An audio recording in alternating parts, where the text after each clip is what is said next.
kula sumadyan kados pundi nika mangke. Sobi mundur kejak.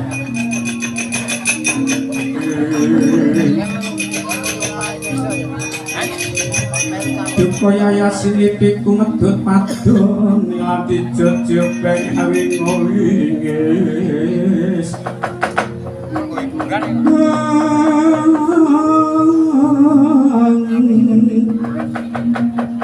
Mulat pisang satru sekti kang manjing telenging ayuda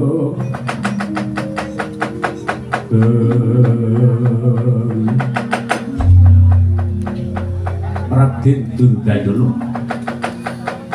Nakala Wadya Balawirata samya keseser mundur kepelajar sigra manungsa sawedi ing kono matekaji sepyangin peparingira Kang Rama Nalindra Wirata nakala semanten sepyangin wejangan saking Begawan Sakti Bapa Gulira Nalindra ing Wirata Prabu Durgandapati. Iya matekaji sepyangin Wadya Bala Raja Sewunegari katempuh samirana kuntal padha sakala yeta kajandra ya gabah den sawuraken jawah tebih wonten perangan.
Kasliring samirana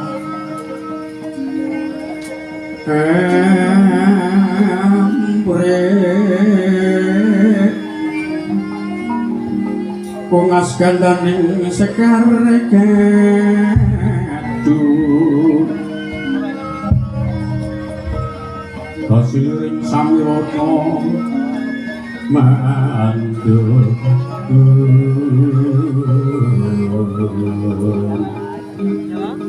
Rara sepuluh seping nyoyin kau kacunku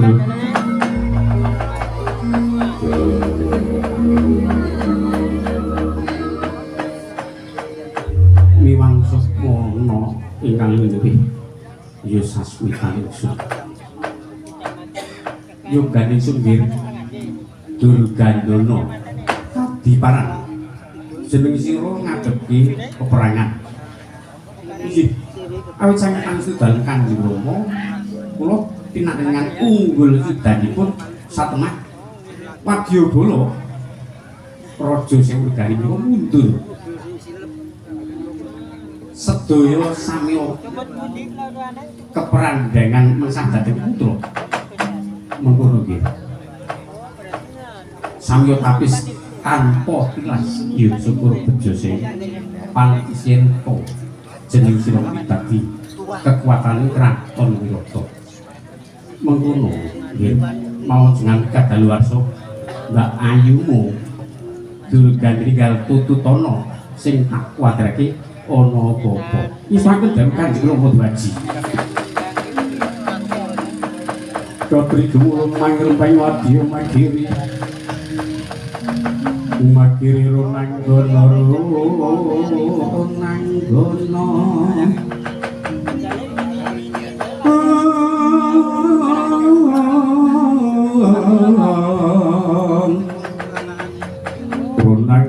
gawe kelara sira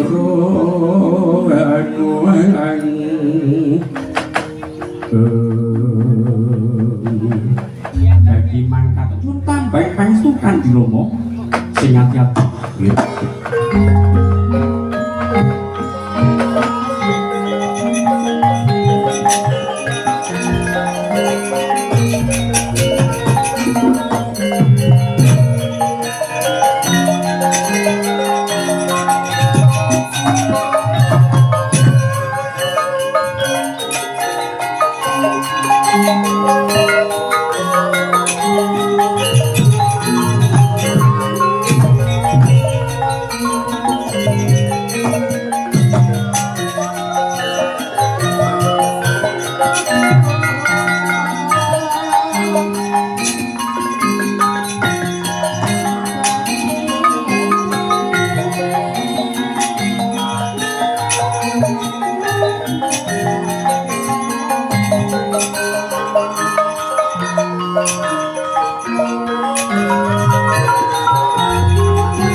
Panjralir sang puspitaru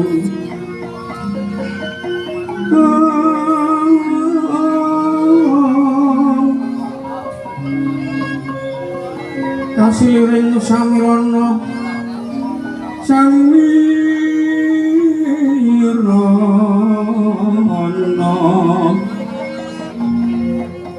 kongas gandane sekarege ngamber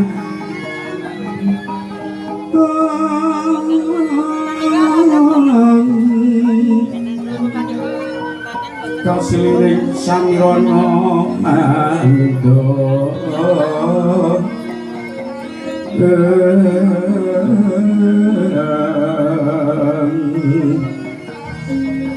tanono kang kuci waras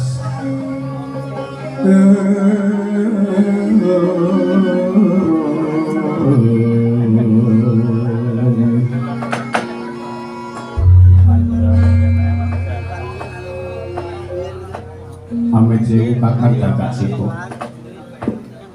rada suwe lan saketara anggonku nunggu karo kakang Gagak Seta banjur saiki aku tak takon kakang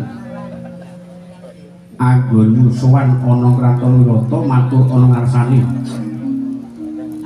sinuwun Prabu Durganda mati kepi kabul wusanane mergo semono rikala semono awake dhewe pinangka dadi abdi kelangenan ing pertapan Wisarengan kuwi diutus karo Sangadya Penemban Begawan Sakti ing supaya mboyong putri mergo nakala semono kadang yen to Pendhita Mujur Begawan Palasara Bambang Palasara kuwi kendang tanpa taluruh manut wasitaing Jawata sing ditampa karo Rama Penemban Sakti. Bambang Palasara bakal timbul yen wis ana bukti pamboyongi putri Dewi Durgandini Kakang. Aku tak takut oleh gawe apa ora. Lah kok meneng wae kowe iki? Apa mergo kowe entas Suwan Ratu yur ketemu karo aku, dumeh aming aku wujute satu iwen kowe jur nyepelekke karo aku. Kowe ge omong Kang oleh gawe apa ora? Wah, jan. Kowe iki oleh gawe apa ora? Kok dadi meneng wae kowe? Kowe Natkala Semrak diutus supaya boyong putri. Bareng ketemu karo aku tak takoni oleh gawe apa ora, meneng wae diablek bucek kowe. Apa mergo kowe wis tuwa, ya kupingmu rada sudur-sudur. Mergo pancen wong menungso wong tuwa iki pancen di penyakit bucek beser. Apa kowe jane krungu ning kowe etok-etok ora krungu? Wah, jan. Gawe gempungku iki. Kowe iki ngomong, kowe iki ngomong kowe iki. Bareng tak telat, jujur merem-merem kowe malah ngepenake kowe. Apa kowe semlenger entah Suwan Ratu ning kono akeh garwa selir wong ayu-ayu bareng karo aku jur kowe sepet ngemati karo aku. Apa kowe entah suruh wong ayu? Wah, jan. Apa mergo kowe nggawa waranggono SMKI iya? Wah, jan. Ojo gawe gempunge pamikirku kowe. Mumpung aku durung nesu, mumpung aku durung mangkel karo kowe saking ngomong bloko blakotan yen oleh gawe kematul yen oleh gawe kowe bloko mau ora apa-apa. Apa kowe ngemut mut-mutan sing kira-kira mantuk lepeh. Duka yaya sinipik mejut padul ngabdi. Jojo pengawi ngowi istinapingmu kolir to kabeh.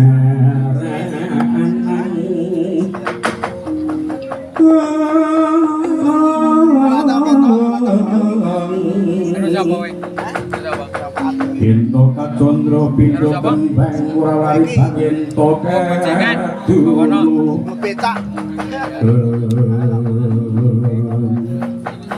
tak takoni sepisan nek yen kowe ora jawab aku kepso tegel karo kowe gawe oleh gawe apa ora jalukon jempalani kowe.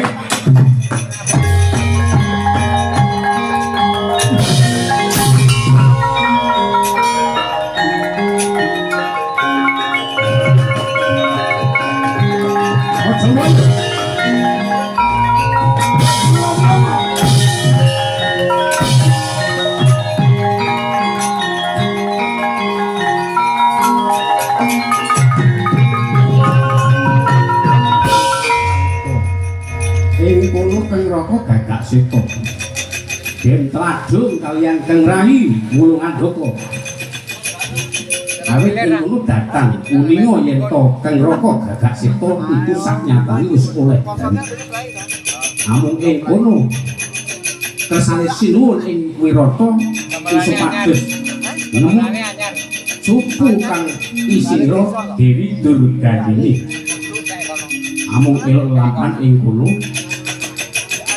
Wulung anggo datang priksa yen Kang Raka ngemut supu Sidra Den Cempalani.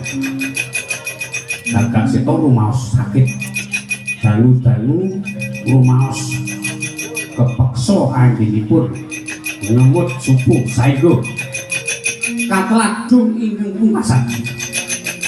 Ing kono Gagak Seta bengok mati aku. Musono mengani tutuk supu merucut saking Bakemaniro Gagak Seta. Subuh ing kono kontal Jawa tebih tumiba ana Bengawan Suwilugara. Marmane ing kono Gagak Seta kenging upata Begawan Sakri. Awit ing kono lirwa saking kewajiban. Sigon jungkel kapisanan Jawa wonten wedelan.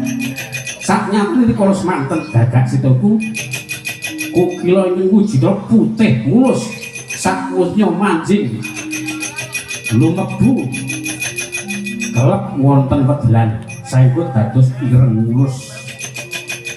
Kakang kowe ora manut, ora gugulan, ora walaka, oleh gawe apa? Oleh gawe apa oleh?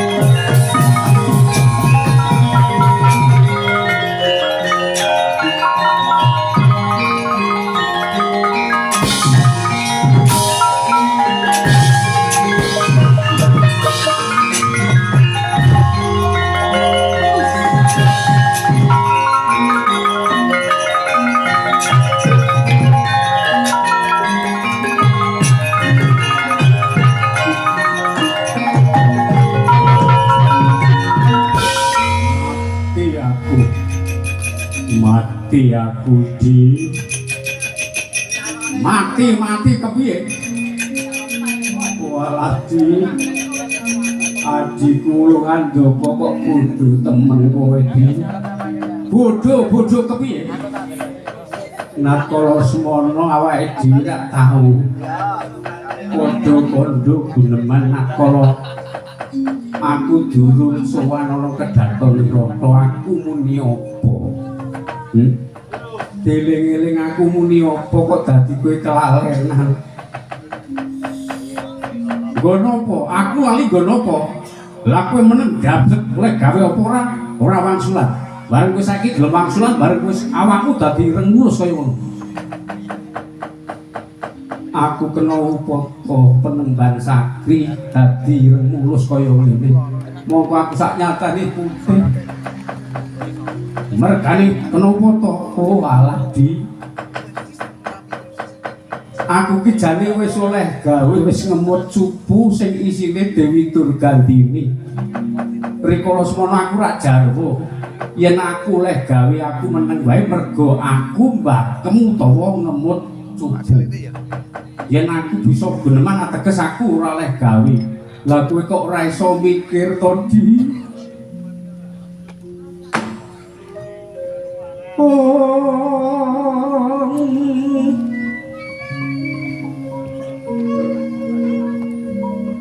Kalelo mocri tuntung ambrek ganggang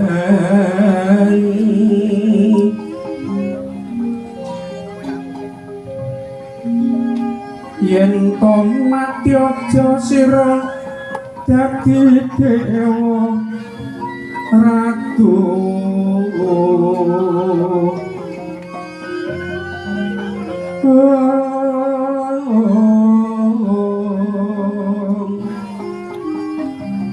sukma ilang puntran kantringan uncating sukma dedencengan lirgageng kulawan lumut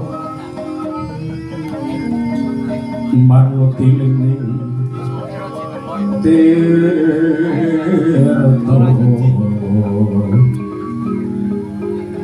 lambak-lambak meking samudra loyo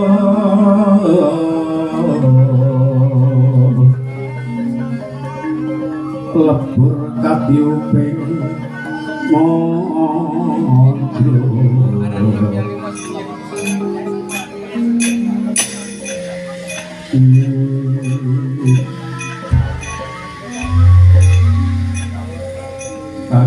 kakak Seta aku njaluk ngapura yo kakang ora kelingan weling munat kala semono. Iya aku lali. Yo mulane kowe lali ki dadi aku kena upata. Yo kepiye di awake dhewe kudu kepiye lakon kaya mangkene. Aduh Kakang yo kepiye Kakang? Yo wis mergo iki pancen kabeh luputmu saiki ngene yo. Aku rawani bali rawani matur sowan ana ngarsane Sang Abdi Panembahan Begawan Sakri prayoga kowe yo prayoga kowe yo sing matur. Wah aku nengoni apa Kang?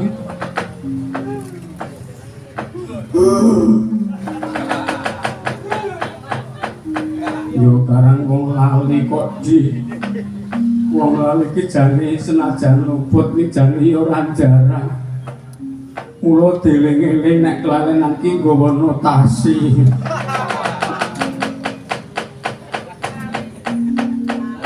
Oh malah ora tak cateti oleh iya rumangsan bodho kok ora nggawa buku. Karang iya engkang. Yo wis saiki ngene yo Kang. Kepiye di? Aku tak sing sowan ana ngarsane Sang Abdi Panembahan Sakri aku tak matur arep digas janggaku dicocok jajaku mangkurep kasudiranku tak labuhi mergo aku luput ning aku tutno ya Kang kowe tunggu njaba pertapan aku tak matur karo Panembahan iya kowe luput ning mesti aku ya mesti diluputke ning sing paling berat aku iya dia wis kono ngati-ati wedi takut kesko nguri kowe matur ya Kang aku ati kapake manut dipatenono manut aduh lelakon opo iki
Itu menopo Sargopati gandeng menika dawuh wanter dawuhipun sinipun supaya janji negari ing sepatus boten wonten dum sumuru pikir iki yen boten monggo sami-sami dipun janji murid tertipe panjagining negari supados sedaya kalis ing rubeda mboten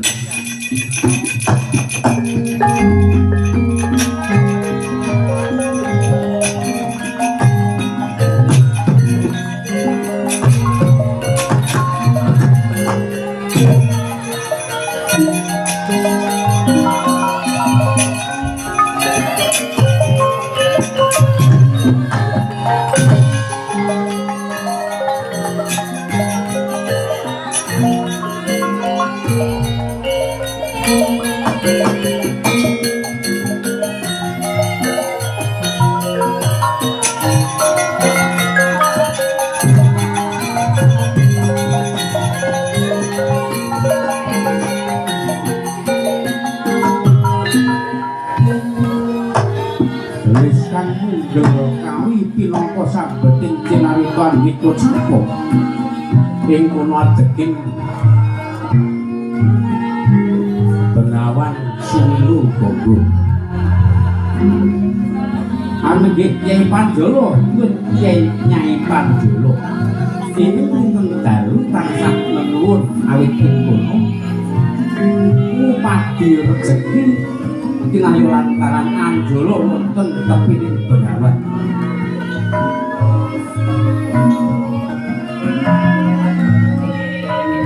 yen to kacodho kepareng wujudan griya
Bapakmu Kyai Pandolo anu apet kan mbakmu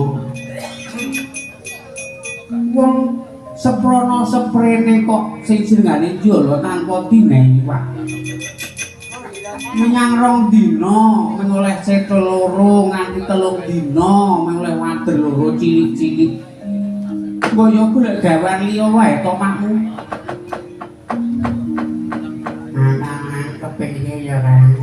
lakon iki ulun diparing rezeki sing jenenge rezeki iki nek ulun di paring karo sing kuwasa bisa cangkep ngono kuwe dirangsang tuna digayo luput ya mulane golek gawean liya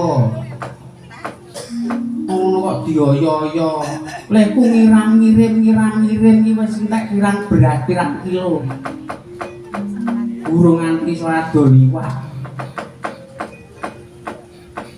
saiki bali wae mengko tak tempel kiwak sapi wae apa piye orgas wedhus malah oleh ngawuh mengko nah karang wis gawean iki golek iwak Jolo mengko yo nek oleh iwak iki kuwi ora matuk barang mengkas-mengkis sing ngono kok kowe iki nganti kelalen karo bojone. Aku nang omah mung turu glindang-glinding dhewe. Ora ana sing ngancani. Antaran kowe iki ya seprono sepene ya ana wong wedok ora iso ngendhok. Wong wedok ngendhok. Nganti sing linu ya wis anane kaya ngono.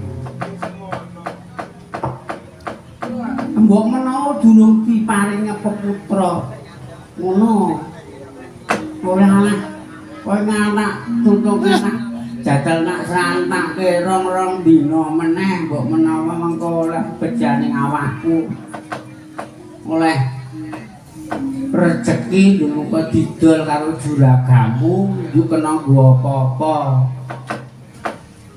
wong arep bodho barang ora ya apa-apa kok menjolo wae kuwi awake nganti balu-balu tok kaya ngono.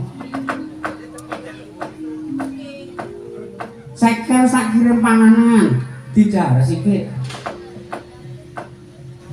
Dar sithik iki wis aman, kok ndak nganti klanteh wetengmu mah dadi kumat mahmu.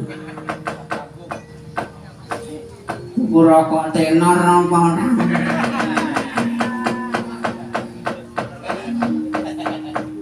Yo karang kuatik kok tenor.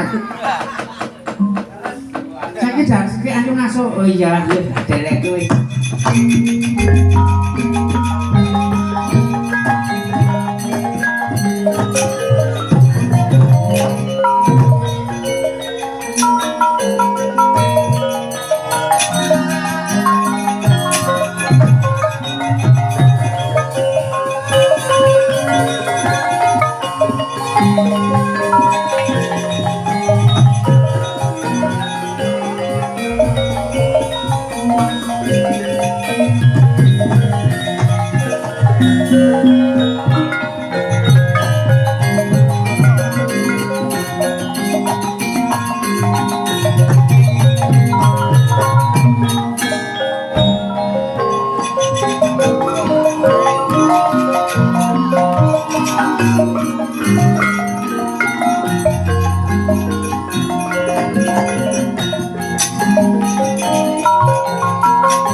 Busana manika